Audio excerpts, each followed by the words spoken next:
নির্বাচন নিয়ে বিতর্ক কি শুধু বাংলাদেশের ইতিহাসে আছে? না, পৃথিবীর এরকম আরো অনেক দেশে নির্বাচন নিয়ে এরকম বিতর্ক এবং সহিংস দাঙ্গার ইতিহাস আছে।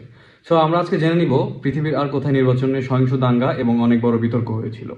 সো আমরা যদি খেয়াল করি, কেনিয়াতে 2007 সালে ভোট গণনার কারচুপি ও ফল পরিবর্তনের অভিযোগ আছে এবং এর ফলাফল হয় সহিংস দাঙ্গা, ক্ষয়ক্ষতি, প্রায় 1200 মানুষ নিহত, লক্ষাধিক বাস্তুচ্যুত। এছাড়াও ফিলিপাইন 1986 সালে ফার্ডিনান্ড মার্কোস ব্যাপক কারচুপির মাধ্যমে জয় দাবি করেন। ফলাফল জনগণের আন্দোলন, পরিণতি মার্কোস দেশ ছেড়ে পালাতে বাধ্য হয়। এছাড়া আমরা যদি খেয়াল করি, মেক্সিকোতে 1988 সালে ভোট গণনার সময় হঠাৎ কম্পিউটার সিস্টেম ক্র্যাশ হয়।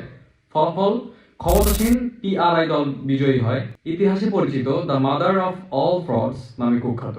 এছাড়াও আমরা যদি খেয়াল করি, রাশিয়াতে 2011 এবং 12 সালে পার্লামেন্টারি 2011, প্রেসিডেন্সিয়াল 2012 নির্বাচনে ব্যাপক ভোট কারচুপি, ব্যালট বক্স ভর্তি করা, জাল ভোটার তালিকা ও রাষ্ট্রীয় মিডিয়ার অপব্যবহার হয়। ফলাফল ভ্লাদিমির পুতিন পুনরায় ক্ষমতায় আসেন। মস্কো সহ বড় শহরে লক্ষ লক্ষ মানুষের বিক্ষোভ, বহু মানুষ গ্রেপ্তার। সো এরকম আর ইন্টারেস্টিং ভিডিও পেতে চাইলে অবশ্যই আমার ফেসবুক পেজ, ইউটিউব চ্যানেল এবং ইনস্টাগ্রাম ফলো করতে বলবেন না। Thank you so much.